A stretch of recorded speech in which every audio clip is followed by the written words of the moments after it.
When my daughter-in-law threw my belongings onto the front lawn and changed the locks, I thought my life was over.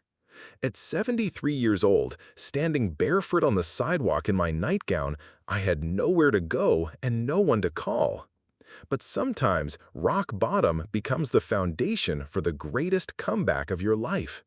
What happened next changed everything, and by the time I returned to that house 6 months later, I wasn't the broken woman who had been discarded like yesterday's trash. I was the woman holding the deed to their dreams, and I had a buyer ready to make them an offer they'd never forget. Before we jump back in, tell us where you're tuning in from, and if this story touches you, make sure you're subscribed, because tomorrow I've saved something extra special for you. The rain was coming down in sheets that October morning when I heard the locks clicking on the other side of the door. I stood in the hallway of what had been my home for 47 years, holding my morning coffee and listening to the metallic sounds of my world being sealed shut. The coffee grew cold in my hands as the reality settled in. Marissa had actually done it. She had changed every lock in the house while I was still inside. I knocked gently at first, then more firmly. The sound echoed through the house I had built with my late husband, Robert, the house where I had raised my son, Daniel, the house where every Christmas morning had unfolded for nearly 5 decades. The silence that answered my knocking was more deafening than any scream could have been. Through the frosted glass of the front door, I could see movement. Marissa's shadow passed by without pausing, carrying what looked like garbage bags. My garbage bags, I realized with a sinking heart. She was packing my life away like unwanted clutter. I pressed my face to the glass and called out, "Marissa, please, we can talk about this. Whatever I did wrong, we can fix it." But my words seemed to bounce off the glass and fall uselessly to the ground. The shadow moved past again, this time accompanied by Daniel's taller silhouette. My son was helping her. My own son was helping his wife erase me from the home I had welcomed him into. The memory of how we had arrived at this moment came flooding back like poison in my veins. 3 years ago, when Daniel and Marissa were drowning in debt from her medical school loans and his failed restaurant venture, I had opened my doors and my heart. "Stay as long as you need," I had told them. "Family helps family." They moved into the guest room with promises of contributing to household expenses and helping with maintenance. Those promises had evaporated faster than morning dew. Marissa had a way of making every conversation about money feel like I was being unreasonable. When I asked about the electric bill that had tripled since their arrival, she would sigh and say, "Helen, we're saving every penny for our future. Surely you can understand that." When I mentioned that the grocery budget was straining my fixed income, she would remind me that they were practically newlyweds trying to build a life together. Daniel, my sweet Daniel, who used to bring me dandelions and call them flowers, had become a stranger who avoided my eyes. He would come home from his job at the insurance office, kiss Marissa hello, and disappear into their room. Our family dinners became awkward affairs where I felt like an intruder at my own table. The breaking point had come 2 nights ago. I had suggested, gently as possible, that maybe it was time they considered finding their own place. Marissa had exploded with a fury that left me speechless. "This is our home too," she had screamed, her face flushed with indignation. "We've been taking care of you, making sure you don't get lonely in this big house, and this is how you repay us?" Taking care of me. The words had stung because they were so far from the truth. I cooked every meal, did every load of laundry, paid every bill. They contributed nothing except their presence, which had become less of a blessing and more of a burden with each passing month. Daniel had stood behind his wife like a loyal soldier, his face a mask of resignation. "Mom, maybe Marissa's right. Maybe you're not thinking clearly about this." Not thinking clearly. As if 3 years of watching my savings account drain to support their lifestyle had clouded my judgment rather than clarified it. Standing there in the rain, locked out of my own home, those words echoed in my mind. Not thinking clearly? Perhaps they were right. Perhaps I hadn't been thinking clearly when I trusted them. Perhaps I hadn't been thinking clearly when I believed blood was thicker than greed. The front door opened suddenly, and I stumbled forward, hope fluttering in my chest. But instead of an invitation back inside, garbage bags came flying out, landing with wet thuds on the concrete. My clothes, my photographs, my late husband's books, all thrown out like refuse. Marissa appeared in the doorway, her perfectly styled blonde hair catching the porch light, her expression cold as winter stone. "Your things are outside," she announced, as if she were doing me a favor. "Daniel thinks it's best if you find somewhere else to live." She paused, letting the words sink in like acid. "Somewhere more appropriate for someone your age." I stared at this woman I had welcomed as a daughter, this woman I had shared family recipes with, this woman whose hand I had held when she miscarried 2 years ago. She looked back at me with the same warmth she might show a door-to-door salesman. "Where am I supposed to go?" I asked, my voice barely above a whisper. The rain was soaking through my thin robe, and I realized I was still in my night clothes. They had locked me out in my pajamas. "That's not our problem anymore," Marissa said, already closing the door. "You should have thought about that before you started making unreasonable demands." The door slammed shut, and I heard the deadbolt slide home with a finality that echoed in my bones. I stood there in the rain, a 73-year-old woman in a nightgown, surrounded by garbage bags full of a lifetime's worth of memories, with nowhere to go and no one to call. My neighbor, Mrs. Patterson, found me 20 minutes later, sitting on my own front steps like a refugee from my own life. She was heading to her car when she spotted me, and the look of shock and horror on her face told me everything I needed to know about how pathetic I looked. "Helen, dear God, what happened?" She rushed over with an umbrella, trying to shield me from the rain that was already soaked through to my skin. "They locked me out," I said, because there was no way to make those words sound less devastating. "Marissa changed the locks."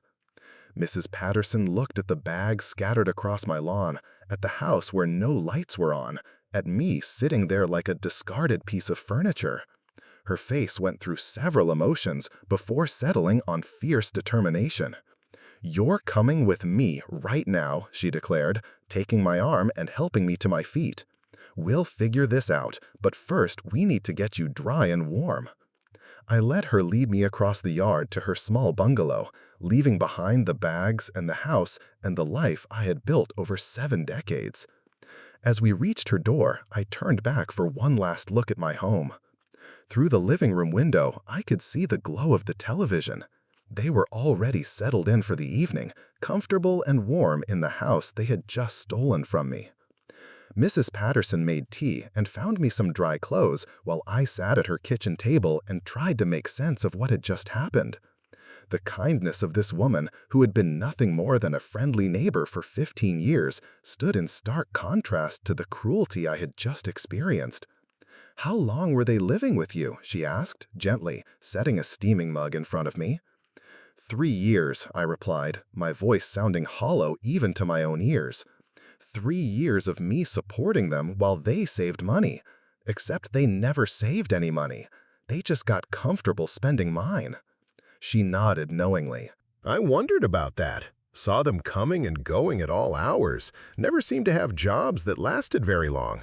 That girl drove a brand new car while you were still driving Robert's old Honda.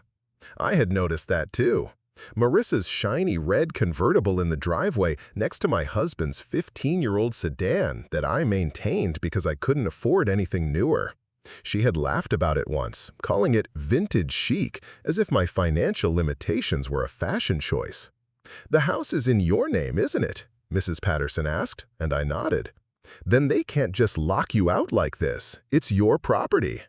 But as I sat there in my neighbor's kitchen, wrapped in a borrowed robe and drinking tea from chipped china, I realized that legal ownership and practical control were two very different things.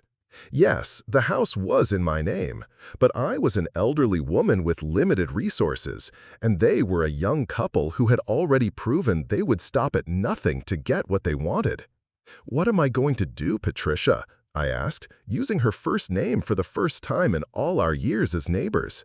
The formality that had always existed between us seemed ridiculous now that she had rescued me from the rain. "First, you're going to stay here tonight," she said firmly. "Tomorrow, we're going to figure out how to get your house back, and then we're going to make sure they never do anything like this to anyone else again." I spent that first night lying awake in Patricia's guest room, staring at the ceiling and replaying every moment that had led to this point. How had I been so blind? How had I mistaken their manipulation for love, their exploitation for family loyalty? The answer, I realized, was that I had been lonely. After Robert died 5 years ago, the house had felt too big, too quiet, too full of memories that only I carried. When Daniel brought Marissa around and they talked about their struggles and their dreams, I had seen an opportunity to feel needed again. I had confused being used with being useful. Morning came gray and cold, and with it came clarity. I had spent the night as a victim, but I wasn't going to spend the rest of my life as one. Patricia made breakfast, and we sat at her table making lists and phone calls. First, a locksmith to document that I had been illegally locked out of my own property. Then, a lawyer to understand my rights. Finally, a storage company to collect my belongings before they could be thrown away. The locksmith, a middle-aged man named Frank, shook his head in disgust when he understood the situation. "Happens more than you'd think," he told me as he worked to create new keys. "Adult children who think their parents owe them everything. The law's on your side, though. They can't change locks on property they don't own." When Marissa answered the door, her confident expression faltered slightly at seeing Frank and his tools. "What's going on here?" she demanded. "I'm creating new keys for the property owner," Frank replied professionally. "Mrs. Helen Morrison, who owns this house, was illegally locked out of her own property. I'm correcting that situation." "You can't do that," Marissa protested, but her voice had lost its commanding tone. "We live here, too." "As tenants, you have certain rights," Frank acknowledged, "but those rights don't include changing locks without the property owner's consent or locking the property owner out of their own home." I watched this exchange from Patricia's front yard, feeling a small spark of satisfaction at seeing Marissa's composure crack. She was used to intimidating me, but Frank was immune to her manipulation tactics. Daniel appeared behind his wife, looking confused and uncomfortable. When he saw me across the street, his face flushed with what I hoped was shame. For a moment, our eyes met, and I saw a flicker of the little boy who used to curl up in my lap during thunderstorms. But then Marissa whispered something in his ear, and his expression hardened again. Frank finished his work and handed me a new set of keys. "Your property's secure again, Mrs. Morrison. If they give you any more trouble, you call the police. What they did was illegal." Armed with new keys and legal backing, I walked across the street to reclaim my home. My hand shook as I inserted the key into the lock, not from fear, but from anger. 3 days of being treated like an unwanted stranger had transformed my grief into something much more powerful. The house looked different somehow, though nothing had actually changed. It was as if seeing it through the lens of my humiliation had altered its very essence. The living room, where I had spent countless evenings watching television alone while they holed up in their room. The kitchen, where I had prepared meal after meal for people who barely acknowledged the effort. The dining room, where family conversations had become increasingly strained and one-sided. Marissa emerged from the bedroom with the expression of someone who had been caught in the act of something shameful. "You can't just walk in here," she said, but her voice lacked conviction. "Actually, I can," I replied calmly. "This is my house. I have every legal right to be here." Daniel appeared behind her, looking like he wanted to disappear into the floor. "Mom, we need to talk about this reasonably." "Reasonably?" I repeated the word slowly, letting it hang in the air. Was it reasonable to lock me out in the rain wearing nothing but a nightgown? Was it reasonable to throw my belongings onto the lawn like garbage? You were being unreasonable about us living here, Marissa interjected. After everything we've done for you. I looked around the house that showed no evidence of anything they had done for me. The bills I had paid stacked on the counter, the groceries I had bought filling the refrigerator, the cleaning supplies I had used to maintain a house they lived in but never cared for. What exactly have you done for me? I asked quietly, because I've been trying to figure that out for 3 days and I'm coming up empty. The silence that followed was deafening. Daniel opened his mouth several times as if to speak, but no words came. Marissa crossed her arms and glared at me with open hostility. "We've kept you company," she finally said. "Kept you from being lonely in this big house. Your company consisted of hiding in your room and treating me like a servant," I replied. "That's not companionship. That's exploitation." The word hung in the air like a declaration of war.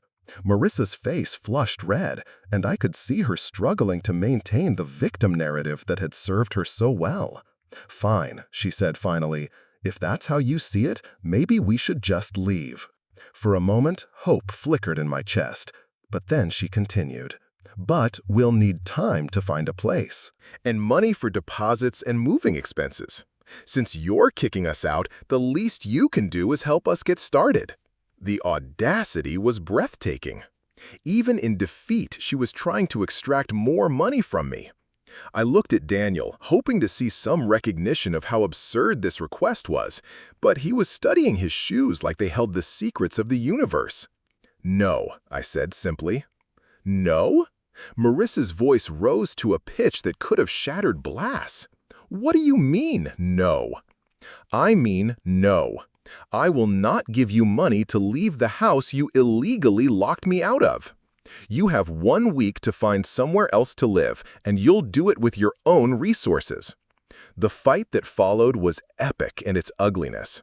Marissa screamed accusations and threats, while Daniel stood silently behind her, a grown man hiding behind his wife's skirts.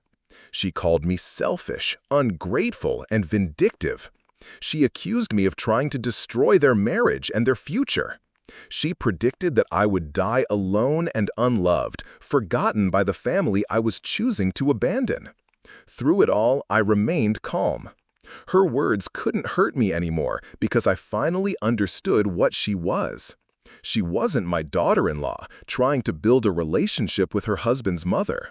She was a predator who had identified me as easy prey, and she was furious that the prey had finally learned to fight back. When her tantrum was over, I walked to my bedroom and locked the door. For the first time in 3 years, I felt safe in my own home. The week that followed was tense but manageable. Marissa and Daniel moved around the house like ghosts, whispering in corners and making phone calls behind closed doors. I heard Marissa crying dramatically on the phone to her mother, spinning a story about being victimized by a cruel mother-in-law who had suddenly turned against them for no reason. But I also heard other conversations, the ones they didn't know I could hear from my bedroom upstairs. Conversations about money they didn't have and places they couldn't afford. Conversations about whose fault this was and how they were going to survive without their free ride. On the 5th day, Daniel approached me in the kitchen while Marissa was at work. He looked haggard, older than his 35 years, worn down by the reality of having to support himself and his wife without my subsidy. "Mom," he started and then stopped. "I wanted to apologize for what happened. The way Marissa handled things, locking you out like that, it wasn't right." I waited for the rest, but it didn't come. No acknowledgement of his role in the situation. No recognition of the years of financial exploitation. Just an apology for his wife's handling of the situation, as if the problem was tactical rather than fundamental. "Daniel," I said carefully, "do you understand why I asked you to move out?" He shifted uncomfortably, looking everywhere except at me. "You said the house was too crowded, that you needed your space back." That's not what I said, and it's not why I said it. Then why? I looked at my son, this man I had raised and loved and sacrificed for, and realized that somewhere along the way he had learned to hear only what he wanted to hear. The selective deafness that allowed him to ignore his wife's cruelty also allowed him to ignore his own complicity in it. Because for 3 years you've treated me like a bank account with legs, I said quietly. Because you've taken everything I offered and asked for more without ever considering what it was costing me. Because you've allowed your wife to speak to me in ways you would never tolerate from anyone else. He flinched at each word, but I could see him building his defenses, even as I spoke. We never asked you for anything you didn't offer to give.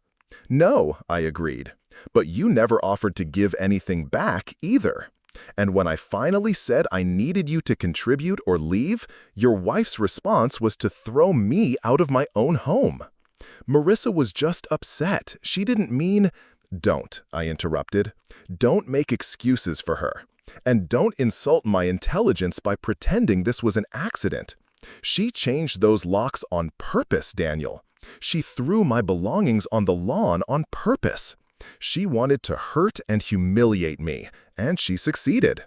He was quiet for a long time, staring at his hands. When he finally looked up, there were tears in his eyes. "What do you want from me, Mom?" It was a fair question, and one I had been asking myself for days. What did I want from the son who had betrayed me so completely? What could he possibly give me that would make up for the pain he had caused?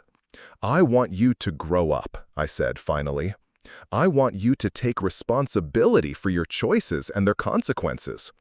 I want you to stop letting your wife make you into someone I don't recognize. And if I do that, if I try to be better?" I looked at him for a long time, this man who was my greatest joy and my deepest disappointment. Then maybe someday we can have a relationship that's based on mutual respect instead of financial obligation. He nodded slowly, wiping his eyes with the back of his hand. For a moment, he looked like the little boy I remembered, the one who used to help me bake cookies and tell me about his dreams. But then Marissa's car pulled into the driveway, and the mask slipped back into place. They left on a Tuesday morning. I watched from my kitchen window as they loaded their belongings into a rented truck, their faces grim and their movements sharp with suppressed anger.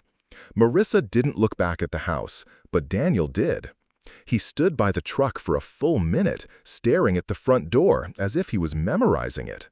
Then they were gone, and I was alone in my house for the first time in 3 years.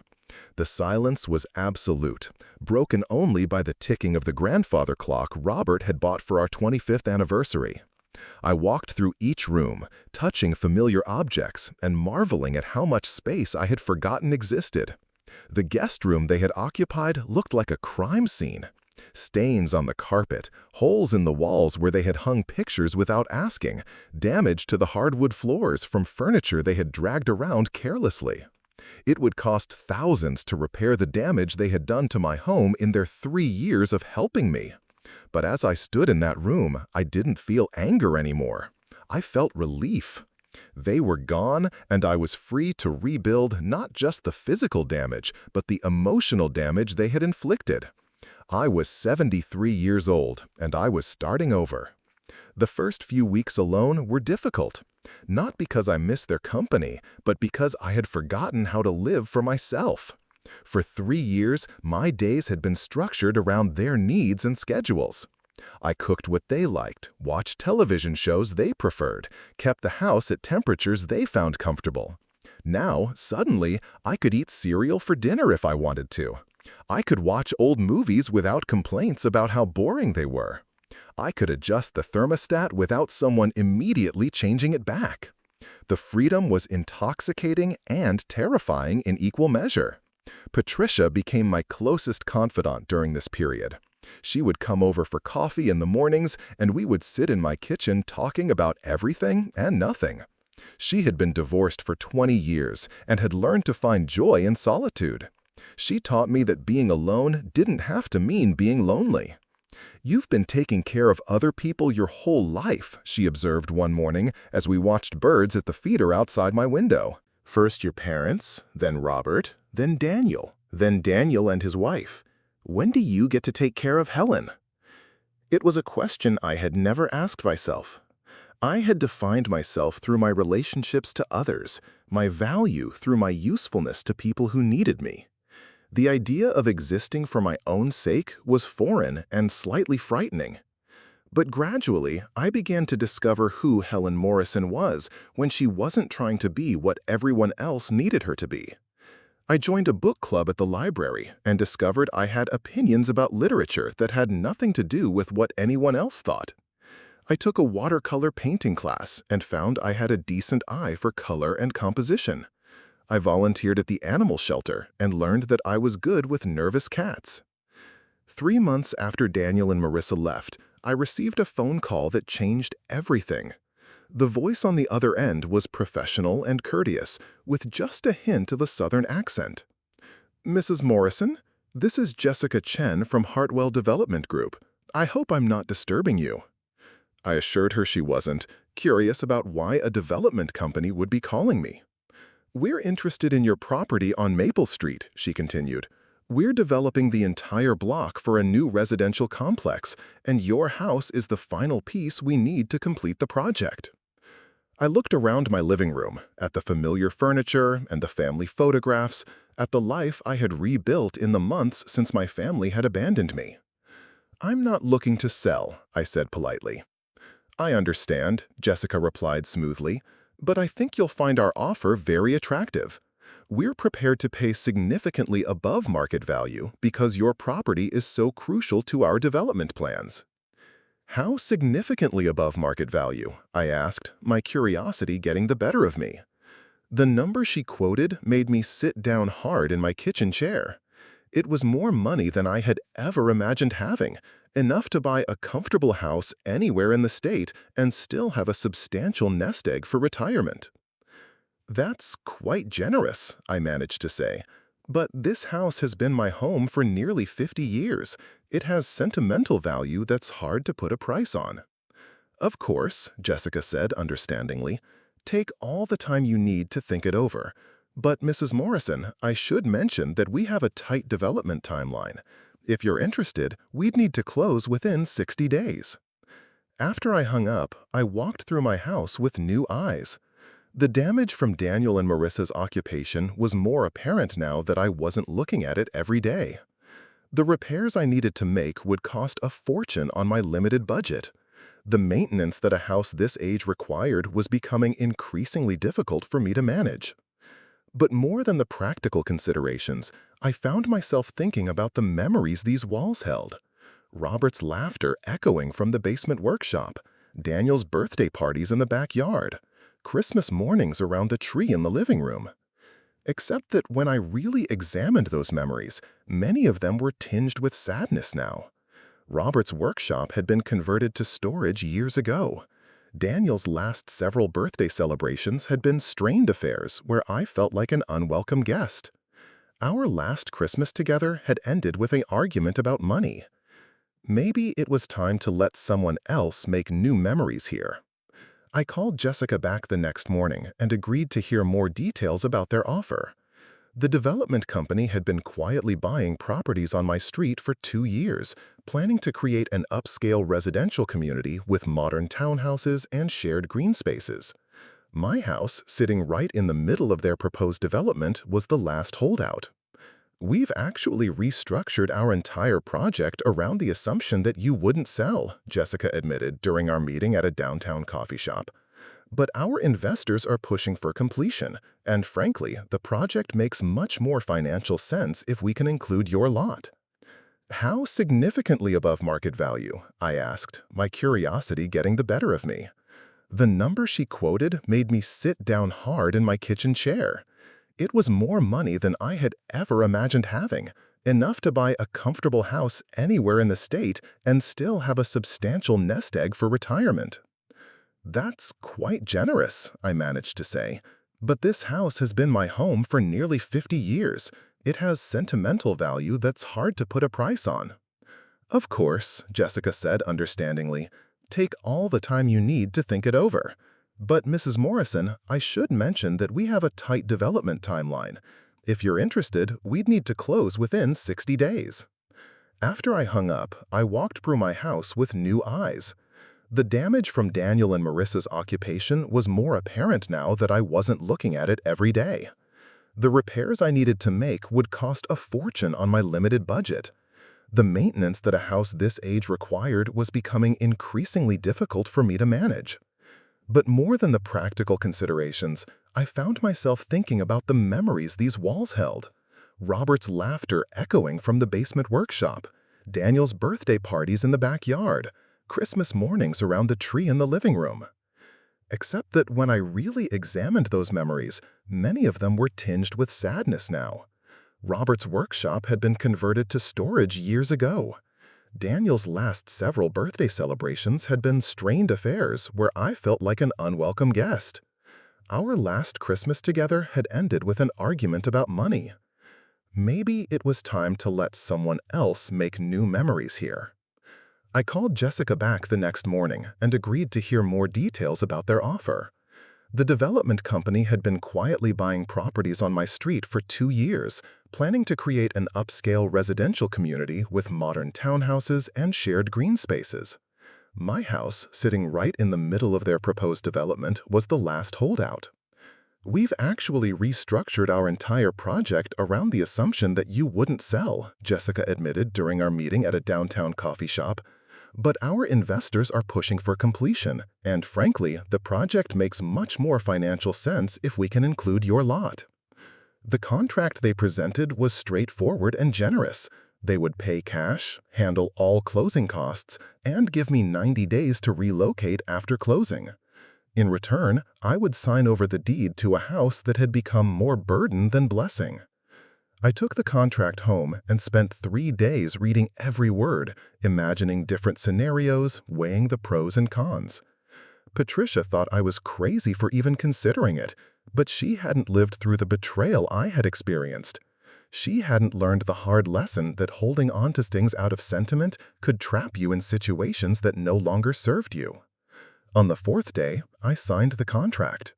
The next morning, I called Daniel's cell phone. The number went straight to voicemail, but I left a message asking him to call me back.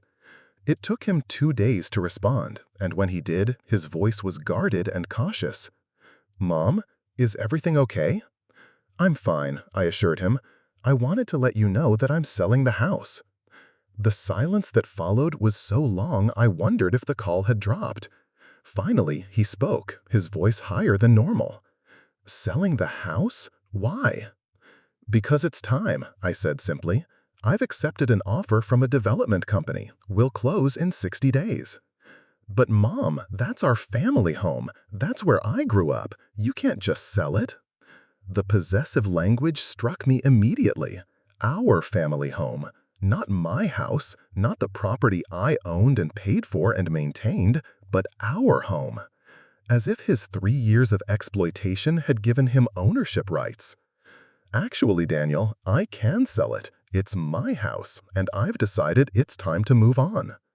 "Where will you go? What about all the memories?" I almost laughed at the irony. Now he cares about memories. Now he was concerned about my welfare. When he thought I was trapped in that house, dependent on his occasional visits and grudging attention, he couldn't be bothered to treat me with basic respect. But the moment I gained the power to make my own choices, suddenly I mattered to him again.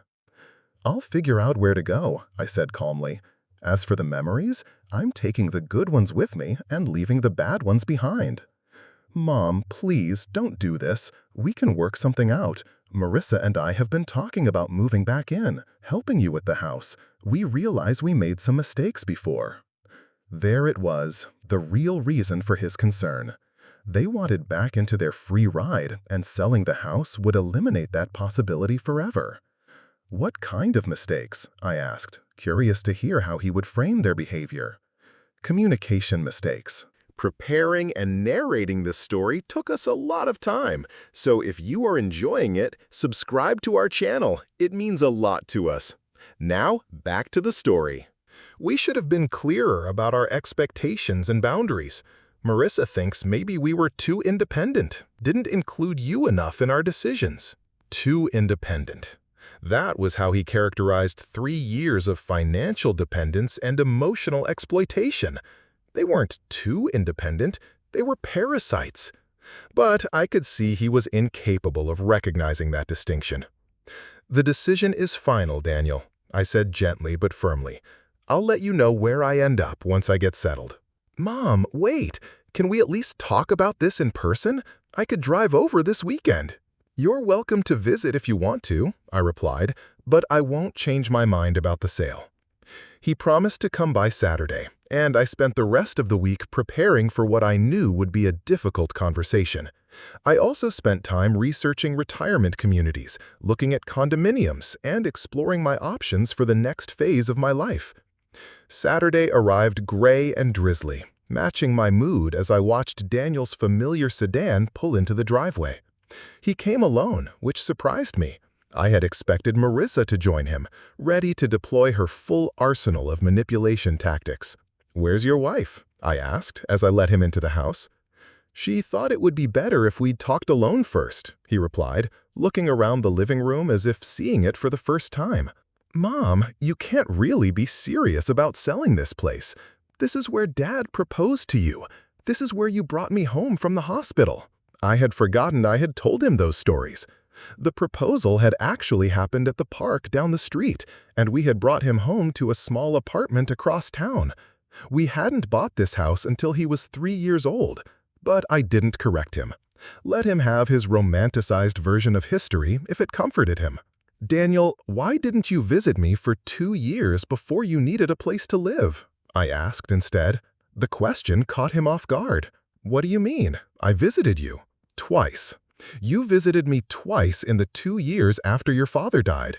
Both times you stayed less than an hour, and both times you seemed anxious to leave." He shifted uncomfortably in his chair. "I was busy with work, with my marriage. It wasn't personal." "Everything is personal when it comes to family," I replied. "You abandoned me emotionally long before I asked you to leave physically. That's not fair. I was dealing with my own problems. And I was dealing with grief and loneliness and the overwhelming responsibility of managing a life that had been built for 2 people. But you only came back when you needed something from me." The truth hung in the air between us like a challenge. He could deny it, but we both knew it was accurate. His renewed interest in our relationship had coincided exactly with his financial problems. "I'm sorry," he said finally. "I should have been a better son. But that doesn't mean you should sell the house. We can fix things. We can have Sunday dinners again, family holidays. Marissa wants to try again too." "What does Marissa want to try again exactly?" "Being part of the family. She knows she made mistakes too. She wants to make it up to you." I thought about the woman who had thrown my belongings on the lawn, who had called me unreasonable for asking her to contribute to the household she lived in for free, who had locked me out of my own home in my nightgown. What kind of making it up could possibly address that level of cruelty? "Daniel, answer me honestly. If I wasn't selling this house, would you be here right now?" He opened his mouth to respond, then closed it again. The answer was written all over his face. "That's what I thought," I said sadly. "You're not here because you love me or miss me or want a relationship with me. You're here because you're afraid of losing access to what you see as your inheritance." That's not true, isn't it? Tell me about your life, Daniel. Tell me about your job, your friends, your hopes and dreams. When was the last time you called just to hear my voice? He stared at his hands, unable to answer because there was no good answer. Our entire relationship for the past 5 years had been transactional. I provided resources and support. He provided the bare minimum of attention necessary to keep the pipeline open. "I want to be a better son," he said quietly. "I want us to have a real relationship." "Then we'll work on that," I replied. "But not in this house and not with your wife treating me like an obstacle to be overcome. Marissa's not that bad once you get to know her." I almost laughed at the absurdity of that statement. "Daniel, I lived with her for 3 years. I got to know her very well. She's selfish, manipulative, and cruel. And as long as you're married to her, you'll keep choosing her over everyone else in your life. She's my wife. I'm supposed to choose her. You're supposed to love and support your wife, I agreed. But you're not supposed to let her abuse other people, including your own mother. There's a difference between loyalty and enabling. We talked for another hour, going in circles around the same basic issues. He wanted me to give him and Marissa another chance. I wanted him to acknowledge the damage they had done and take genuine responsibility for their actions. Neither of us was willing to budge from our positions. As he was leaving, he made one final appeal. "Mom, please, just think about this for another week. Don't do anything permanent until you're sure." I've been thinking about this for months, Daniel. Ever since you locked me out of my own home, I've been thinking about what kind of life I want to live for the rest of my years. And Daniel, I've decided I want a life where I'm valued for who I am, not what I can provide. He drove away with slumped shoulders and a defeated expression, leaving me standing in the doorway of the house I would soon leave behind forever. As I watched his taillights disappear around the corner, I felt something I hadn't experienced in years. I felt proud of myself. The closing was scheduled for the first week of December, which gave me 2 months to find a new place to live and organize the massive undertaking of relocating a lifetime's worth of possessions. I threw myself into the task with an energy I hadn't felt in years, treating each decision as a step toward freedom rather than a loss to be mourned. Patricia helped me sort through decades of accumulated belongings, a process that was both exhausting and liberating. We found boxes I hadn't opened since Robert's death, filled with his tools and books and the small treasures that had seemed too precious to discard, but too painful to display. Now, with the clarity that comes from emotional distance, I could separate the truly meaningful items from the clutter that had been holding me prisoner. "Look at this," Patricia said one afternoon, pulling a photo album from a dusty box in the basement. "Your wedding pictures."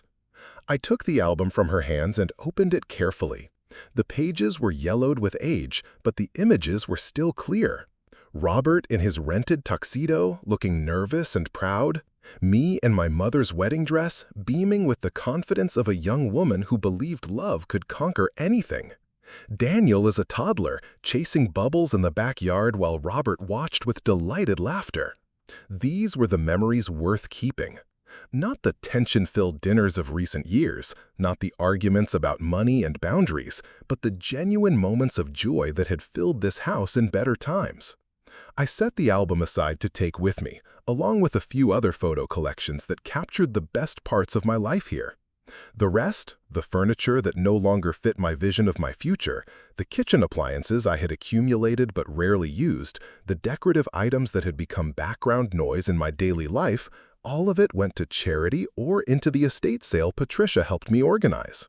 "You're being too generous," she warned me as I marked almost everything with prices far below their actual value.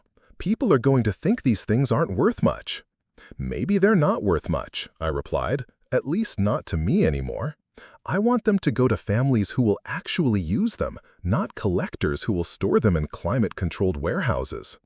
The estate sale was a revelation. Neighbors I hadn't spoken to in years came through my house, examining the remnants of my old life with curiosity and nostalgia. Several commented on how lovely my home was, how much character it had, what a shame it was that I was selling it. But instead of sadness, I felt anticipation. Each item that walked out my front door in someone else's arms was ballast I no longer had to carry. Each empty room became a blank slate rather than a source of loneliness. Mrs. Rodriguez from 3 houses down bought Robert's workshop tools, explaining that her teenage grandson was learning carpentry and would treasure them. The young couple from the end of the street purchased my dining room set, excited about hosting their first Thanksgiving dinner in their new home. My kitchen table, where I had fed my family for decades, went to a single mother who needed furniture for the apartment she was moving into after leaving an abusive relationship. Watching these strangers give new purpose to objects that had lost their meaning in my life was unexpectedly healing. My possessions weren't dying when I let them go. They were being reborn into situations where they would be valued and used. 3 weeks after the estate sale, I found my new home. It was a small condominium in a retirement community about 20 minutes from my old neighborhood, close enough to maintain my friendships, but far enough to represent a genuine fresh start. The building was only 5 years old, with modern amenities and a maintenance staff that handled everything from landscaping to snow removal. My unit was on the second floor, with large windows that let in morning sunlight and a small balcony that overlooked a carefully maintained garden. There was no yard to maintain, no basement to flood, no ancient furnace to replace. Just 2 bedrooms, 2 bathrooms, and an open living area that felt cozy rather than empty. The community center offered activities I had never considered trying when I was busy maintaining a house and supporting ungrateful relatives. There was a book club, a bridge group, a gentle yoga class designed for seniors, and a community garden where residents could grow vegetables and flowers. For the first time in my adult life, I would have time and energy for hobbies.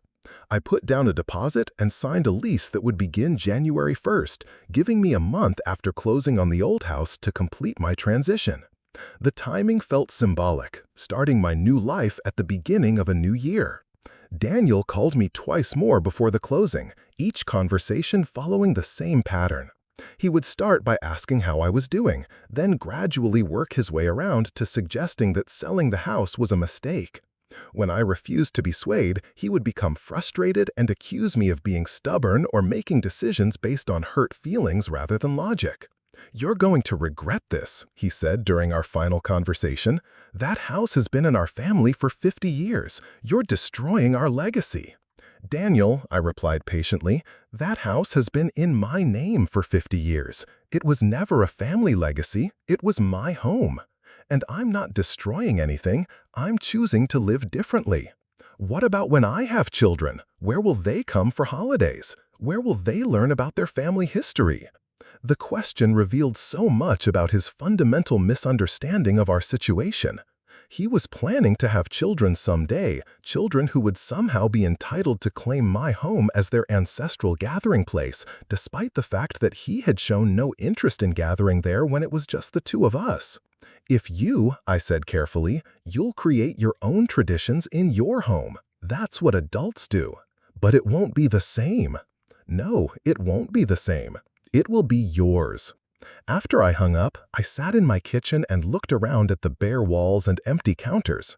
The house was already becoming a shell of its former self, transformed by the absence of personal belongings into something that felt more like a stage set than a home.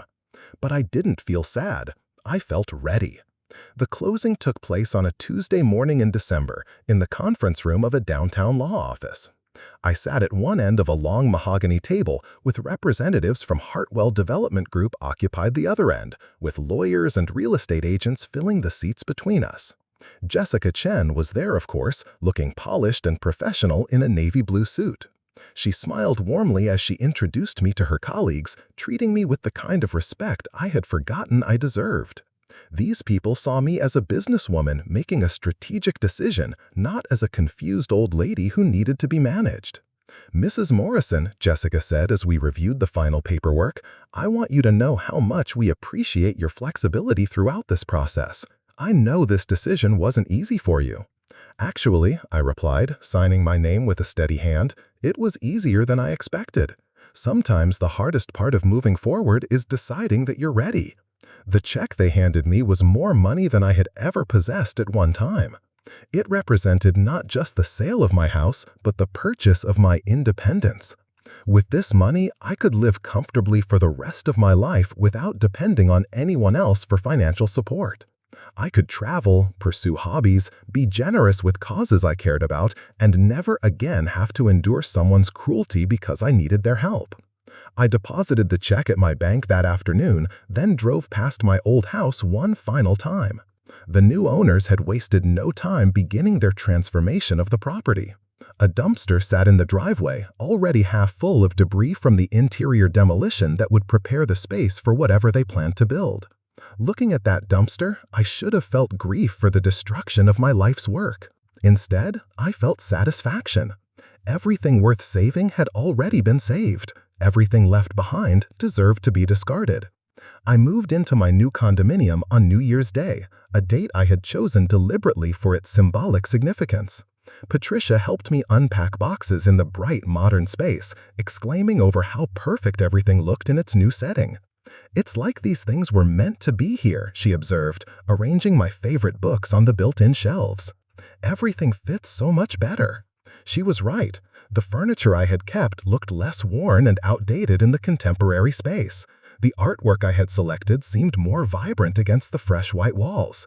Even my clothes looked better hanging in the walk-in closet with its efficient organization system. But the most dramatic change wasn't in my possessions. It was in me. I woke up that first morning in my new home feeling lighter, as if I had been carrying a weight I didn't realize was there until it was gone. The silence in my condominium was peaceful rather than oppressive. Mrs. Rodriguez from 3 houses down bought Robert's workshop tools, explaining that her teenage grandson was learning carpentry and would treasure them. The young couple from the end of the street purchased my dining room set, excited about hosting their first Thanksgiving dinner in their new home. My kitchen table, where I had fed my family for decades, went to a single mother who needed furniture for the apartment she was moving into after leaving an abusive relationship. Watching these strangers give new purpose to objects that had lost their meaning in my life was unexpectedly healing. My possessions weren't dying when I let them go. They were being reborn into situations where they would be valued and used. 3 weeks after the estate sale, I found my new home. It was a small condominium in a retirement community about 20 minutes from my old neighborhood. Close enough to maintain my friendships, but far enough to represent a genuine fresh start. The building was only 5 years old, with modern amenities and a maintenance staff that handled everything from landscaping to snow removal. My unit was on the second floor, with large windows that let in morning sunlight and a small balcony that overlooked a carefully maintained garden. There was no yard to maintain, no basement to flood. The small spaces felt cozy rather than cramped. For the first week, I reveled in the simple pleasure of existing without obligation to anyone else's needs or schedules. I ate breakfast at noon if I felt like it. I watched old movies without apologizing for my taste. I adjusted the temperature to exactly what felt comfortable to me. But gradually, I began to explore the opportunities my new community offered. The book club was reading a mystery novel I had been wanting to read for months. The yoga instructor was patient and encouraging with newcomers. The community garden had a waiting list for plots, but several residents were happy to share their space with someone willing to help with the work. Within a month, I had a social calendar busier than it had been in years. Book club meetings on Tuesday mornings, yoga classes on Thursday afternoons, bridge games on Saturday evenings, and informal coffee gatherings whenever someone felt like organizing one. The other residents were a diverse group of people who had all chosen this lifestyle for different reasons. Some, like me, were starting over after major life changes. Others had downsized from larger homes they no longer wanted to maintain. A few had moved here from other states to be closer to children or grandchildren. What we all shared was a sense of liberation from the burdens of traditional homeownership and the freedom to focus on relationships and activities rather than maintenance and obligations. For the first time in my adult life, I was surrounded by people who had chosen to be there rather than people who felt trapped by circumstance. I made friends with Eleanor, a retired nurse who had lost her husband the same year I lost Robert. We bonded over our shared experience of learning to live alone after decades of partnership and our mutual frustration with adult children who seemed to think widowhood had rendered us incompetent. "My daughter wants me to move closer to her," Eleanor confided one afternoon as we worked together in the community garden. "She says she worries about me living alone, but what she really means is that she wants me available to babysit her children whenever she needs me." I understood that dynamic all too well. The way family members could frame their own convenience as concern for your welfare, making it difficult to refuse their demands without seeming ungrateful or unreasonable. "The wonderful thing about this place," I told Eleanor, "is that you're not alone, but you're also not obligated. You can have as much or as little interaction as you want, and nobody makes you feel guilty about your choices. It was true. The community had a natural rhythm that accommodated different personality types and social needs. Some residents participated in every activity and knew everyone's business. Others kept to themselves but were always welcomed when they did emerge. There was no pressure to be anything other than yourself. I fell somewhere in the middle, active enough to feel connected but private enough to maintain my independence. It was a balance I had never achieved in my previous life, where I had always been either too isolated or too invaded. Spring arrived early that year, and with it came an unexpected visitor. I was working in the community garden one Saturday morning when the front desk called to let me know I had a guest. I wasn't expecting anyone, so I was surprised to find Marissa waiting in the elegant lobby of my building. She looked different than I remembered. Thinner, less polished, wearing clothes that had seen better days. Her confident posture had been replaced by something that looked almost like nervousness. "Helen," she said when she saw me approaching, "thank you for agreeing to see me." I hadn't agreed to anything, but I was curious enough about her presence to hear what she had to say. I led her to a small seating area near the lobby's windows where we could talk privately without going up to my apartment. "You look well," she observed, and I could hear the surprise in her voice. "This place is really nice." "It suits me," I replied neutrally, waiting for her to explain why she was there. She fidgeted with her purse for a moment before speaking. "I wanted to apologize for what happened, for how I treated you. It wasn't right." The apology was unexpected, but I had learned to be cautious about accepting statements that seemed too convenient. "What brings this on?" I asked. Marissa looked down at her hands. "Things have been difficult since we left your house, really difficult. Daniel lost his job last month, and we're struggling to make rent. We had to sell my car, and we're living in a tiny apartment in a bad neighborhood." So this wasn't really an apology. It was a preamble to a request for help dressed up in the language of remorse to make it more palatable. I waited for her to continue. "I've had time to think about how I behaved," she went on, "and I realize I was wrong. I was stressed about money and our future, and I took it out on you. That wasn't fair." "No, it wasn't," I agreed. "I know I hurt you. I know you damaged your relationship with Daniel, but I want to make it right." "How?" The question seemed to catch her off guard. She had expected forgiveness to flow naturally from her apology without any requirement for specific action on her part. "I thought maybe we could start over," she said uncertainly. "Maybe have dinner together, get to know each other properly. Daniel misses you terribly, and I think if we could all just sit down and talk." "Marissa," I interrupted gently, "why are you really here?" Her composure cracked slightly. "We need help," she admitted. "Daniel's unemployment benefits aren't enough to cover our expenses, and I can't find work that pays enough to make up the difference. We're going to lose our apartment." There it was. The real reason for her visit, the genuine motivation behind her carefully rehearsed apology. They were in financial trouble, and they needed their old safety net back. "I'm sorry to hear that," I said sincerely. "Financial stress is difficult for anyone." Hope flickered in her eyes. "So you'll help us?" "No." The word hung in the air between us like a physical barrier. Marissa's face went through several expressions in rapid succession: surprise, confusion, anger, and finally desperation. "But I apologized," she said, as if that should have changed everything. "I admitted I was wrong." "You apologized because you need something from me," I replied calmly. "That's not the same as being genuinely sorry." "How can you say that? I came all the way here to make things right." "You came here because you're desperate. If Daniel still had his job and you were financially secure, would you be sitting here right now?" She opened her mouth to protest, then closed it again. We both knew the answer. "Marissa, I spent 3 years supporting you and Daniel while you treated me with contempt.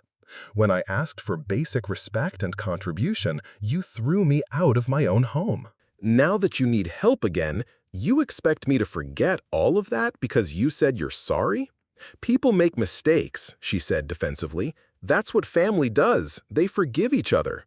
We're not family, I replied. You made that very clear when you locked me out of my house.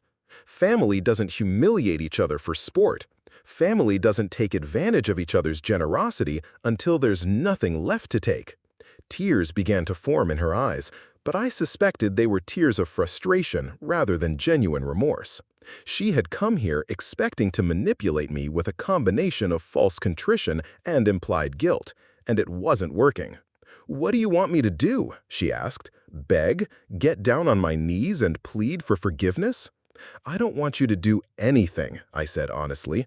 "I want you to leave me alone and figure out your own problems. You're adults.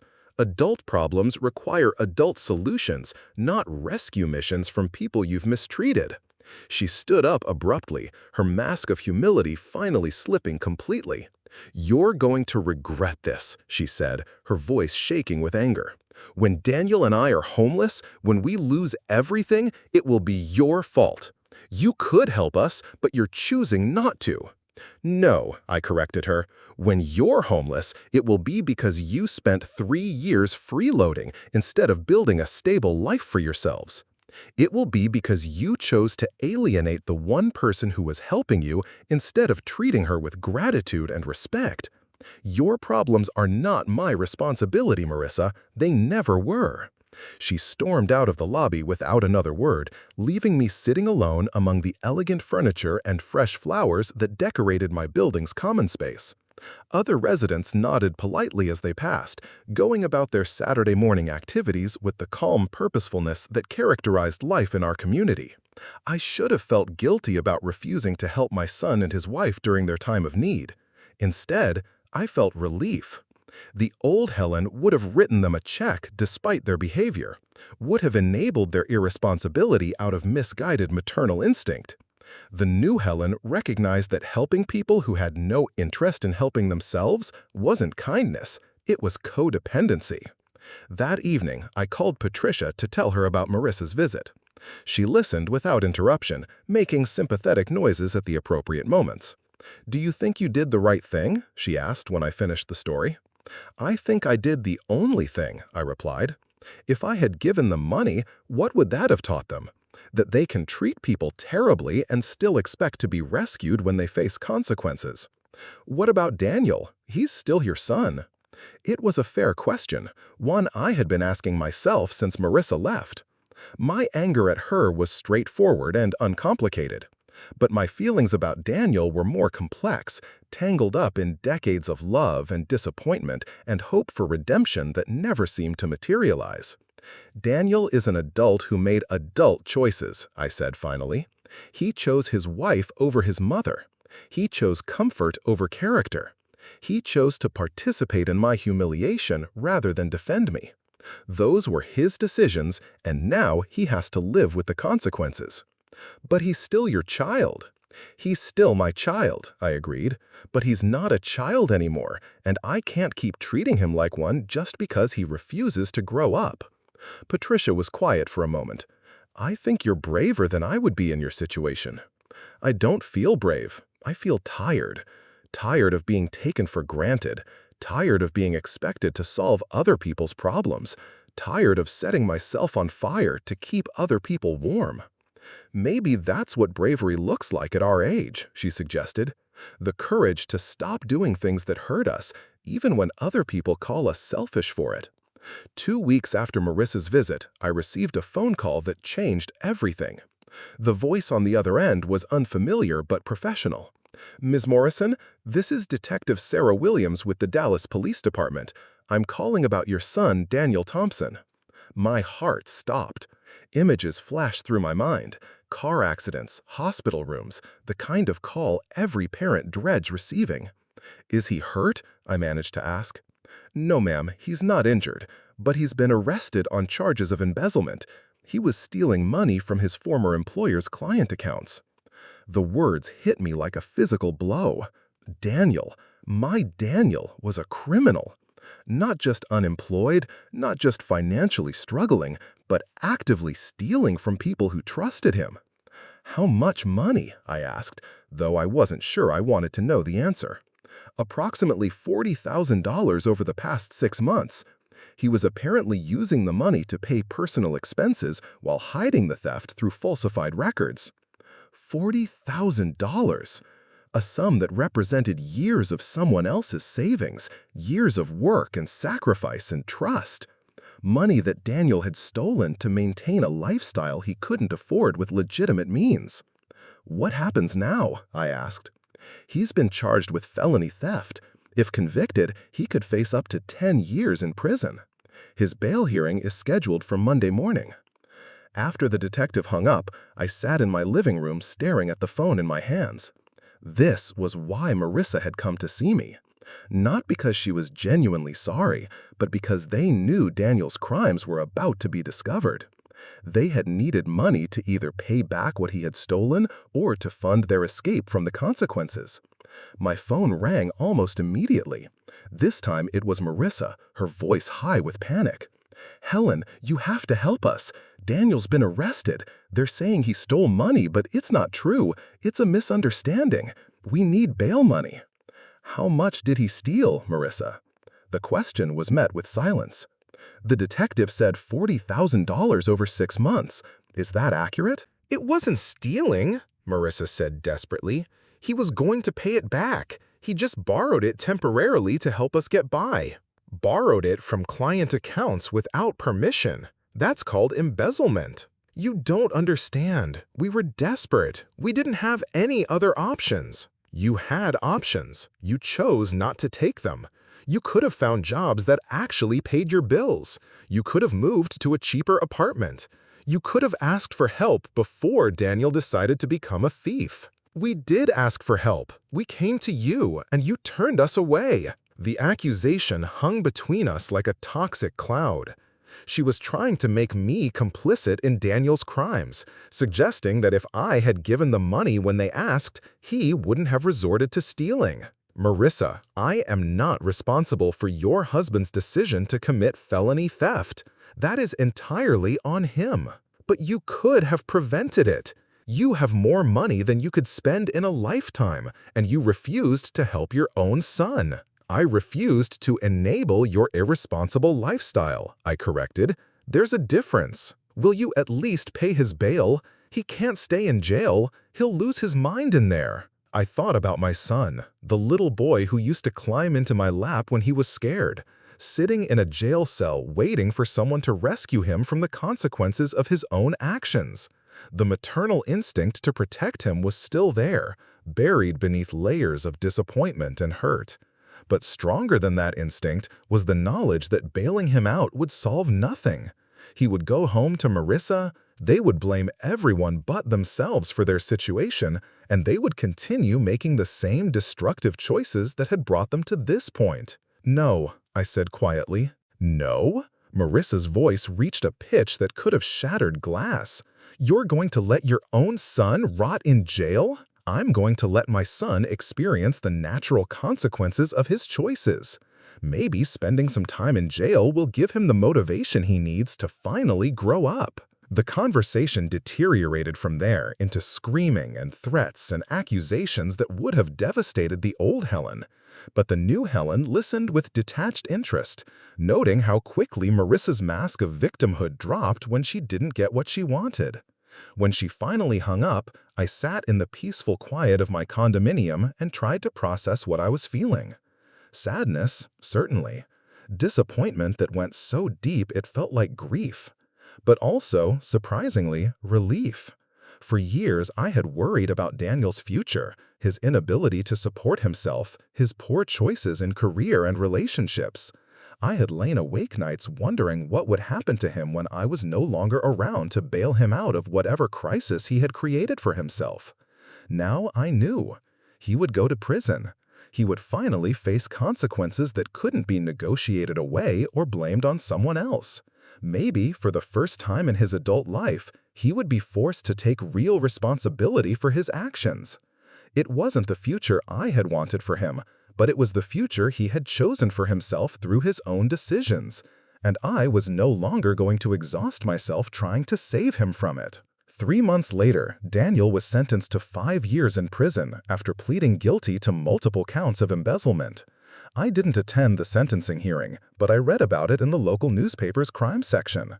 The article mentioned that he had been unable to pay restitution to his victims, that his wife had filed for divorce while he was awaiting trial, and that he had no family support during the proceedings. I felt a pang of sadness reading those words, knowing that I was the family support he lacked. But I also felt vindicated in my decision. If I had bailed him out, if I had paid his legal fees and supported Marissa through the trial, what would that have accomplished? It would have sent the message that no matter how badly he behaved, no matter how many people he hurt, I would always be there to clean up his messes. Instead, he was finally learning that actions have consequences, that other people's trust and money aren't his to dispose of as he sees fit, that being someone's son doesn't entitle you to endless second chances. Patricia and I discussed it over coffee one morning, sitting on my balcony watching the sunrise paint the sky in shades of pink and gold. "Do you ever wonder if you did the right thing?" she asked gently. "Every day," I admitted. But then I remember how they treated me, and I know I did the only thing that preserved my self-respect. What if he writes to you from prison? What if he apologizes? It was a possibility I had considered. Prison had a way of clarifying people's priorities, of stripping away the delusions and entitlement that made genuine change impossible. Maybe Daniel would use his time there to reflect on the choices that had brought him to that point. If he apologizes, really apologizes, not because he wants something, but because he genuinely understands what he did wrong, then maybe we can start rebuilding our relationship, I said. But it would have to be a completely different relationship than what we had before. Different how? Based on mutual respect instead of obligation. Based on genuine affection instead of financial dependence. Based on him being accountable for his actions instead of me being responsible for his consequences. 6 months after Daniel's sentencing, I did receive a letter from him. It was written on prison stationery in his familiar handwriting, 4 pages of what appeared to be genuine reflection and remorse. He acknowledged that he had taken advantage of my generosity for years, that he had allowed Marissa to treat me disrespectfully, that he had chosen the easy path of dependence over the difficult work of building an independent life.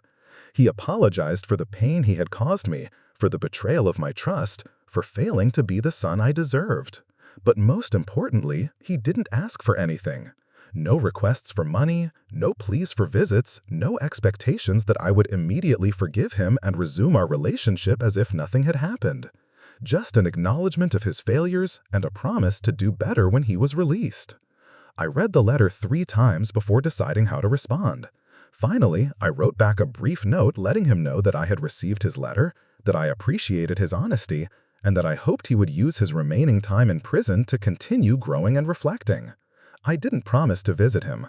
I didn't offer financial support. I didn't make any commitments about what our relationship might look like in the future. But I left the door open for the possibility that someday, if he proved through his actions that he had truly changed, we might be able to build something healthy together. It wasn't the relationship I had dreamed of having with my son, but it was honest. And honesty, I had learned, was more valuable than false harmony built on enabling and resentment. 2 years after selling my house, I was invited to the grand opening of the residential development that had been built on my old property.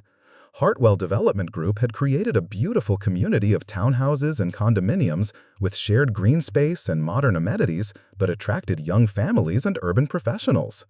Jessica Chen gave me a personal tour of the property, pointing out features that had been designed to preserve the neighborhood's character while updating it for contemporary living.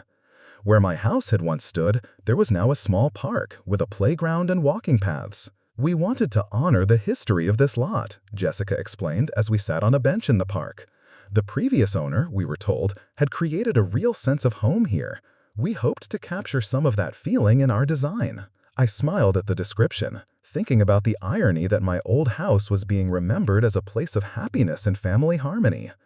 The reality had been far more complicated, but I suppose every home looked peaceful from the outside. "Are you happy with how it turned out?" Jessica asked. "I think it's beautiful," I replied honestly. "I'm glad the space is being used to create new homes for new families. That seems like the right legacy." As I drove away from the development for what would probably be the last time, I felt a sense of completion that had been missing from my life for years. The chapter that had begun with Robert's death and nearly ended with my family's betrayal was finally closed. Whatever came next would be entirely of my own choosing. My new life had become everything I had hoped it would be when I signed those papers in the lawyer's office. I had friends who valued my company, activities that brought me joy, and the financial security to make choices based on my own preferences rather than other people's needs. Most importantly, I had learned to value myself as much as I had once valued others. The woman who had stood in the rain outside her own house, locked out and abandoned, had been replaced by someone who knew her own worth and refused to accept less than she deserved. It had taken me 73 years to learn that lesson, but I was grateful I had learned it at all. Some people go their entire lives without understanding that love without respect isn't really love, that family without boundaries isn't really family, that helping without limits isn't really helping. I had discovered that sometimes the greatest kindness you can show someone is to stop rescuing them from their own mistakes. Sometimes the most loving thing you can do is to step back and let people experience the natural consequences of their choices. And sometimes the most courageous thing you can do is to choose yourself, even when everyone else expects you to choose them. Standing on my balcony that evening, watching the sunset over the city I had called home for most of my life, I felt something I hadn't experienced in years. I felt proud of the woman I had become, grateful for the lessons I had learned, and excited about the future I was creating for myself. The house was gone, but I was still here. The family that had defined me for so long had fallen apart, but I had survived. The life I thought I wanted had ended, but the life I actually needed had just begun. At 75 years old, I was finally free to be Helen Morrison, not someone's mother or someone's caretaker or someone's solution to a problem. Just Helen, living her own life on her own terms, surrounded by people who chose to be there rather than people who felt obligated to stay. It was, I realized, exactly what I had always wanted but never known how to ask for. And the best part was that I had asked for it in the most powerful way possible, by refusing to accept anything less. 3 years passed in what felt like the blink of an eye. My life had settled into a rhythm that brought me deep satisfaction, filled with morning yoga classes, afternoon book discussions, and evening bridge games with friends who had become like family to me. The condominium that had once felt temporary now felt like the home I had always meant to have. I had traveled to places I had only dreamed about during my years of obligation and sacrifice. Patricia and I had taken a cruise to Alaska, marveling at glaciers and wildlife while sharing stories with fellow travelers who had also discovered the joy of living for themselves. I had visited my cousin Margaret in Arizona, spending a month in the desert learning to paint watercolors and hiking trails that challenged my 78-year-old body in the most wonderful ways.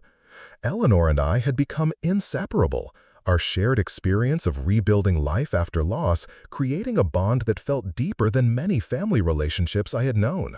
We volunteered together at the local animal shelter, fostering elderly dogs that other families passed over, giving these forgotten creatures the love and attention they deserved in their final years. It was during one of our regular Tuesday morning coffee sessions that Eleanor brought me news that would change the peaceful existence I had built.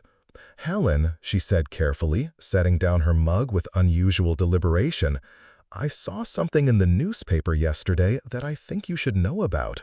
She pulled a folded section of newsprint from her purse, handling it like it contained explosive material.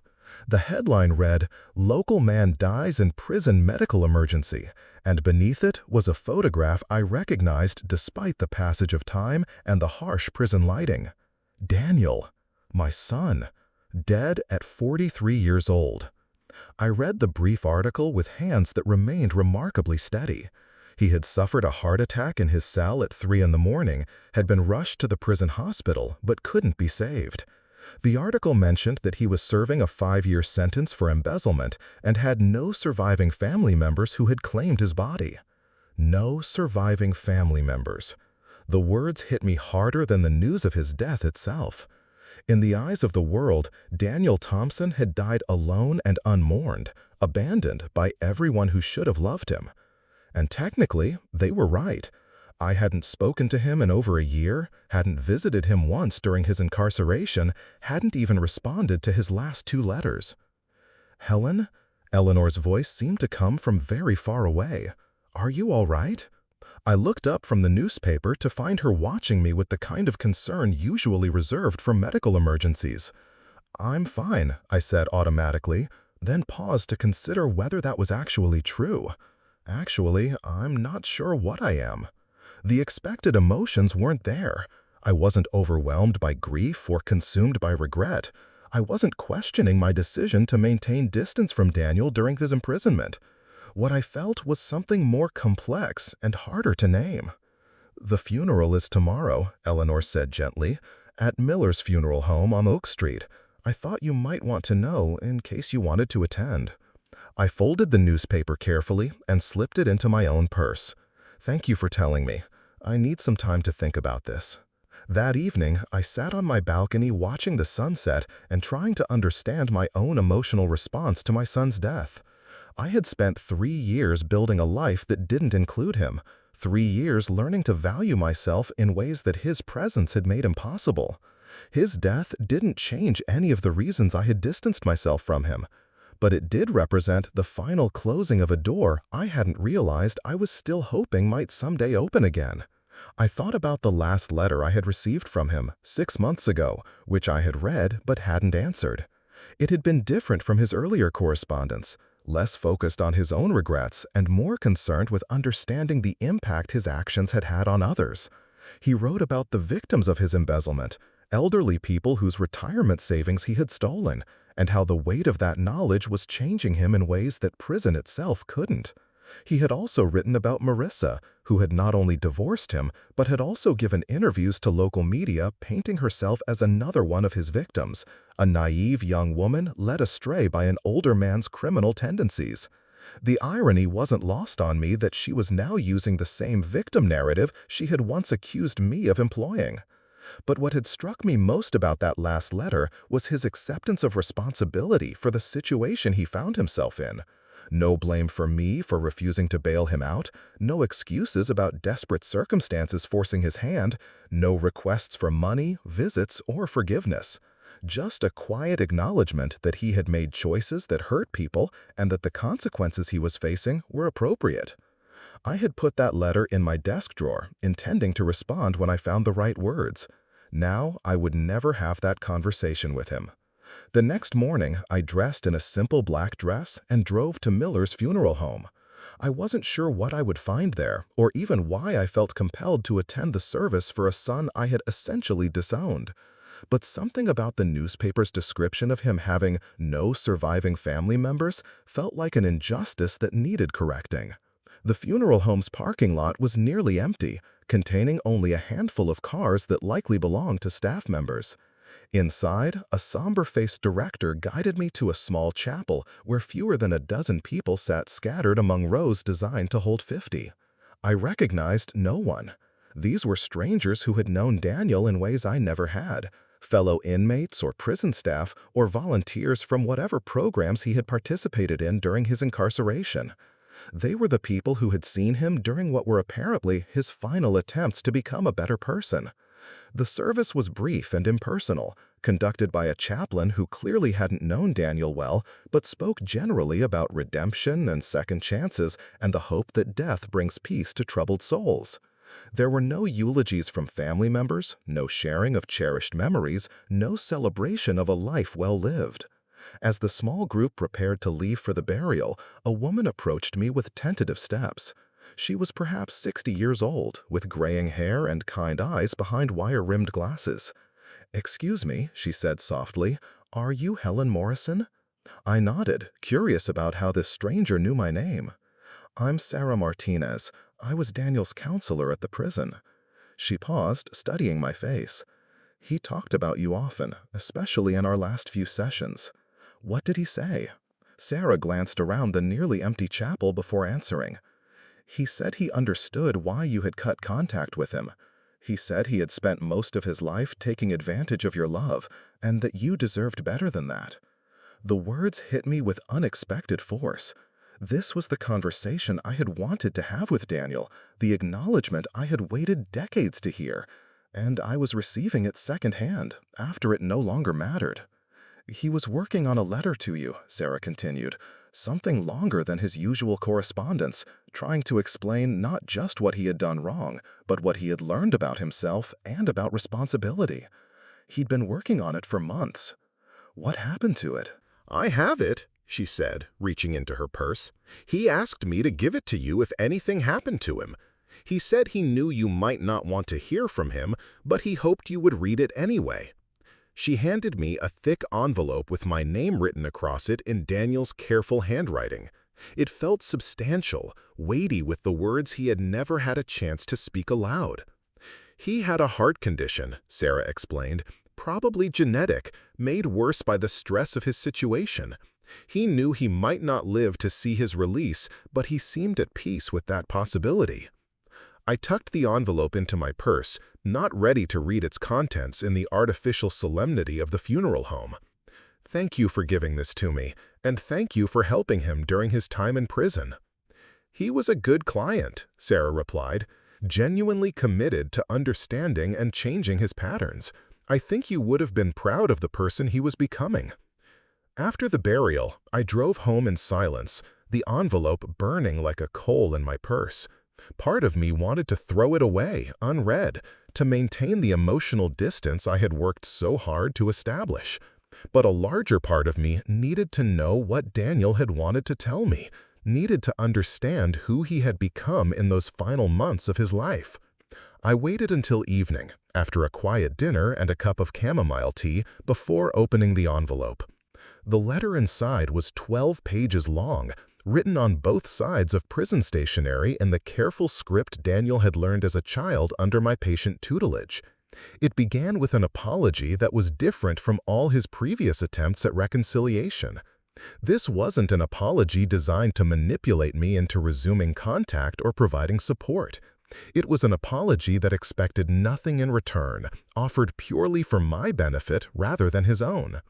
He wrote about the years of our relationship that I had tried not to think about, the gradual erosion of mutual respect that had characterized his adult interactions with me.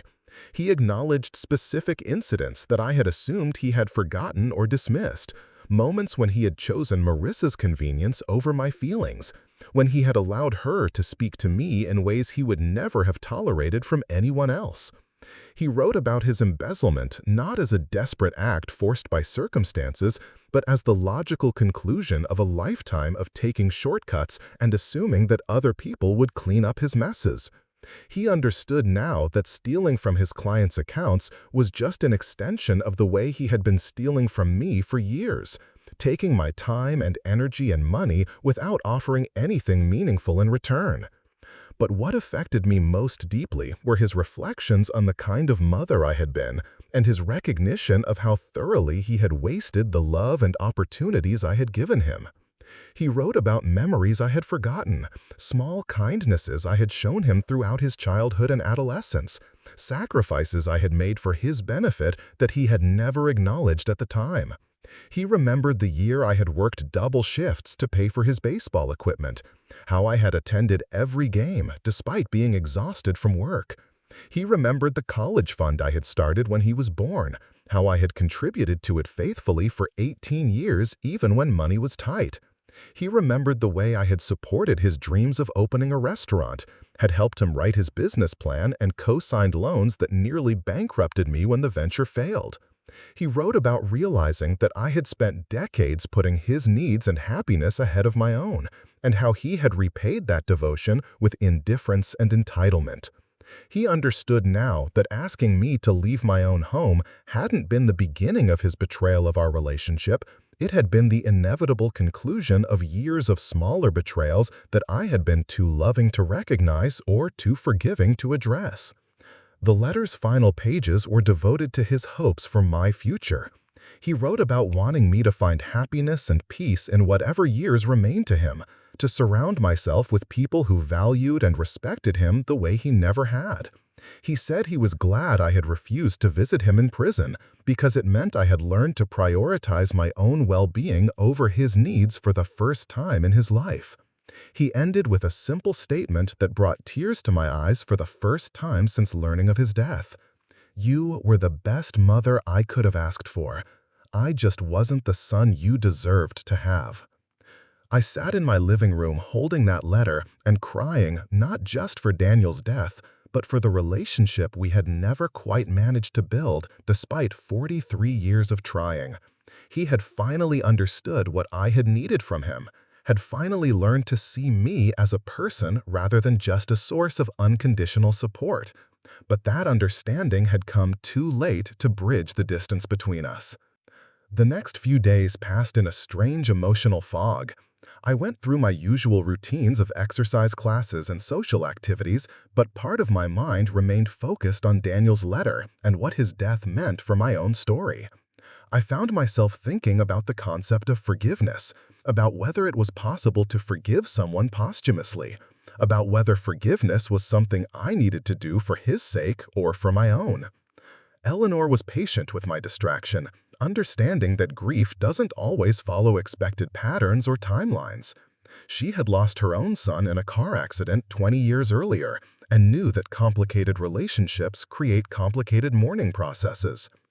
"There's no right way to feel about this," she reminded me one afternoon as we walked through the community garden. "You loved him, but you also had to protect yourself from him. Both of those things can be true at the same time." I appreciated her wisdom, but I was struggling with something more specific than general grief. I was struggling with the knowledge that Daniel had finally become the person I had always hoped he could be, but that transformation happened only after I had given up hope for it. The resolution I found came from an unexpected source. I was cleaning out my desk drawer, looking for the folder where I kept important documents, when I found the cards and letters Daniel had sent me during his childhood. Mother's Day cards with crooked handwriting declaring his love for me, thank you notes for birthday presents and Christmas gifts, a Father's Day card he had made for me the year after Robert died, telling me I was the best mom and dad in the whole world. Reading these childhood expressions of genuine affection, I realized that the person Daniel had become in prison wasn't a new person at all. He was the same loving, grateful child who had written these cards, temporarily returned to himself after years of being lost in selfishness and poor choices. His death didn't erase the pain he had caused me or justify the way he had treated me during his adult years, but it also didn't erase the love we had shared during his childhood, or the potential for goodness that had always existed within him, even when it was buried beneath layers of entitlement and manipulation. I could mourn the loss of that potential while still maintaining the boundaries that had been necessary for my own survival. I could forgive him for failing to be the son I needed while still honoring my own choice to build a life that didn't depend on his approval or participation. 2 weeks after Daniel's funeral, I received an unexpected visitor. I was reading on my balcony when the front desk called to announce that someone was here to see me. I wasn't expecting anyone, but I agreed to meet them in the lobby. Marissa stood near the windows, looking older and more worn than when I had seen her 3 years earlier. Her once perfect appearance had been replaced by the kind of careless grooming that suggested someone who had stopped caring about making good impressions. "Helen," she said when she saw me approaching, "thank you for agreeing to see me."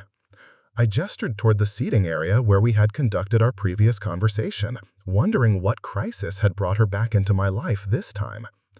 "I heard about Daniel," she said once we were seated. "I wanted to express my condolences." It was a strange gesture, given that she had divorced him and publicly portrayed herself as one of his victims. But grief makes people do unexpected things, and perhaps she was genuinely sorry for the loss of someone who had once been important to her.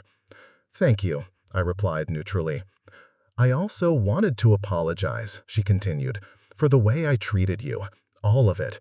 Not just the end when things got so ugly, but the whole time we were living with you. I took advantage of your generosity, and I influenced Daniel to do the same." This apology sounded different from her previous attempt, less calculated and more genuinely remorseful. But I had learned to be cautious about accepting statements that seemed designed to serve the speaker's interests rather than address the listener's pain. "What brings this on?" I asked. Marissa looked down at her hands, which I noticed were shaking slightly. Daniel's death made me think about a lot of things, about the kind of person I was during our marriage, about the way I treated people who were trying to help me. She paused, gathering courage for whatever she wanted to say next.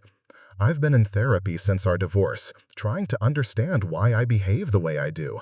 My therapist helped me see that I was repeating patterns I learned in my own family, using people and then discarding them when they stopped being useful. This was more self-awareness than I had ever heard from Marissa, but I remained skeptical about her motives for sharing it with me. I'm not asking for forgiveness, she continued. I know I don't deserve that, but I wanted you to know that I understand now what I did to you, and I'm sorry. Marissa, why are you really here? The directness of the question seemed to surprise her. She had expected me to accept her apology at face value, to engage with the emotional content of her statement rather than questioning her underlying motivations. Daniel left a letter, she said finally. His counselor gave it to me along with some other personal effects. He wrote about you, about how much he regretted the way we treated us. And I realized that I was the one who convinced him to lock you out of the house. It was my idea to change the locks, my idea to I had always known that the cruelest aspects of my ejection from my own home had been Marissa's idea rather than Daniel's, but hearing her acknowledge it felt oddly satisfying. I destroyed your relationship with your son, she said, tears beginning to form in her eyes. He died in prison partially because I convinced him to alienate the one person who might have helped him stay out of trouble. No, I said firmly. Daniel destroyed our relationship through his own choices. You influenced those choices, but you didn't make them for him. He was an adult who chose to prioritize your wishes over his mother's well-being. But if you hadn't pushed him, someone else would have eventually. Daniel was looking for excuses to avoid taking responsibility for his life. You provided convenient excuses, but they were still excuses. Marissa looked at me with an expression that suggested she had expected me to either absolve her of guilt or heap additional blame on her shoulders. My measured response seemed to confuse her. I don't understand how you can be so calm about this, she said. Your son is dead. Don't you feel anything? It was a fair question, one I had been asking myself since reading Daniel's obituary. What I felt was complicated and difficult to explain to someone who understood relationships primarily in terms of manipulation and control. I feel sad that Daniel died before he could fully become the person he was capable of, I said carefully. I feel grateful that he apparently found some peace and understanding during his final months. But I don't feel guilty about the choices I made to protect myself from both of you. How can you not feel guilty? He was your son. He was my son, I agreed, but he was also a grown man who made grown-up decisions. I couldn't have prevented his crimes by enabling his irresponsibility. If anything, continuing to bail him out of every crisis would have made his eventual downfall even worse. Marissa was quiet for a long time, processing this perspective that was apparently foreign to her worldview. I don't know how to live with what I did, she said finally. That's between you and your therapist, I replied. But I will say this, the way you live with it is by becoming a better person, not by seeking absolution from the people you hurt. What if they don't forgive you? Then you keep being a better person anyway. You make different choices not because you expect forgiveness, but because making better choices is the right thing to do. She left shortly after that, looking no less troubled than when she had arrived. I suspected she had come hoping I would either rage at her or forgive her completely, providing her with a clear emotional resolution to her guilt. Instead, I had given her the same message I had learned to give myself, that healing comes from within, not from other people's responses to our actions. That evening, I called Patricia to tell her about both Daniel's death and Marissa's visit. She listened without interruption, making sympathetic sounds at appropriate moments. "How are you holding up?" she asked when I finished the story. "Better than I expected," I admitted. I thought I would feel guiltier about not reconciling with him before he died. But reading his letter made me realize that we did reconcile, in a way. He finally understood what I needed from him, and I can appreciate that understanding even though it came too late to change our relationship. That's very mature of you. I don't know about mature. I think I'm just tired of carrying anger and resentment. They're too heavy for someone my age. 6 months later, I received a call from Sarah Martinez, Daniel's former counselor. She was calling to let me know that she was starting a support group for family members of incarcerated individuals and wondered if I might be interested in sharing my experience with other parents facing similar situations. "I think your story could help people," she explained. "The way you maintained your boundaries while still loving your son. The way you refused to enable his destructive behavior even when it was painful to say no." I agreed to attend one meeting, curious about what other families had experienced and whether my story might indeed be useful to people facing similar dilemmas. The group met in a community center conference room, a circle of folding chairs occupied by parents, spouses, and siblings of people serving time in various correctional facilities. Their stories were heartbreakingly familiar. Years of financial support that had enabled rather than helped, relationships destroyed by manipulation and entitlement, the agonizing choice between cutting contact and continuing to be victimized. When it came time for me to share, I spoke about the difficulty of loving someone while protecting yourself from them, about the difference between helping and enabling, about the importance of maintaining boundaries even when other people call you selfish for doing so. The hardest thing to accept, I told the group, was that I couldn't love Daniel into making better choices. I could support him, I could sacrifice for him, I could enable him, but I couldn't force him to become the person I wanted him to be. A woman across the circle raised her hand. "But what if cutting them off makes things worse? What if they get into more trouble because they don't have family support?" It was the question that had kept me awake for years. The fear that my boundaries might push Daniel toward even more destructive behavior. They might get into more trouble, I acknowledged, but they also might finally experience the natural consequences of their choices, which is the only thing that motivates genuine change in some people. How do you live with that uncertainty? By remembering that you're not responsible for another adult's choices, even when that adult is your child. You can offer support and guidance, but you can't force someone to accept help or make good decisions.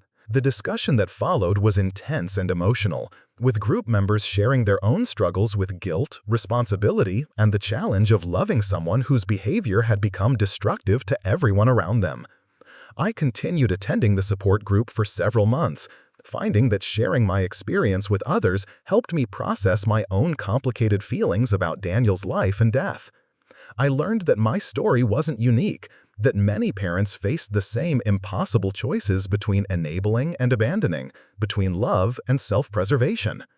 But I also learned that I had made choices that many other parents struggled to make, that my willingness to prioritize my own well-being had been unusual rather than selfish. Several group members told me that hearing my story had given them permission to establish boundaries they had been afraid to set, to stop sacrificing their own stability for adult children who showed no appreciation or reciprocation. On the first anniversary of Daniel's death, I visited his grave for the first and only time. The headstone was simple, bearing just his name and dates, with no sentimental inscription. I brought flowers and sat on the ground beside the marker, finally having the conversation with him that I had never been able to have while he was alive. I told him about my life, about the friends I had made, and the activities that brought me joy. I told him about the support group and how sharing our story had helped other families navigate similar challenges. I told him that I was proud of the person he had apparently become during his final months, and that I hoped he had found peace in understanding the impact his actions had had on others. But most importantly, I told him that I forgave him for failing to be the son I had needed, and that I hoped he could forgive me for failing to be the mother he had wanted. We had both done the best we could with the tools we had, and if that hadn't been enough to build a healthy relationship, it also hadn't been enough to destroy the love that had existed between us. As I walked away from the cemetery that day, I felt a sense of closure that had been missing since his death. Daniel was at rest, and so was I. The years that followed brought continued growth and deepening friendships.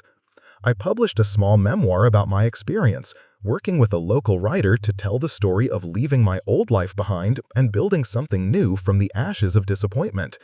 The book found a modest but dedicated readership, among other seniors facing family challenges, people who needed permission to prioritize their own well-being over other people's expectations. Eleanor and I celebrated our 80th birthdays together with a party that filled the community center with friends from every aspect of our new lives. Looking around at the faces of people who had chosen to be there, people who valued my friendship and appreciated my company, I marveled at how rich my life had become once I stopped measuring it by other people's needs and started measuring it by my own fulfillment. Patricia, now well into her 90s but still sharp and opinionated, gave a toast that brought tears to my eyes. "Helen taught me that it's never too late to choose yourself," she said, raising her glass of sparkling cider.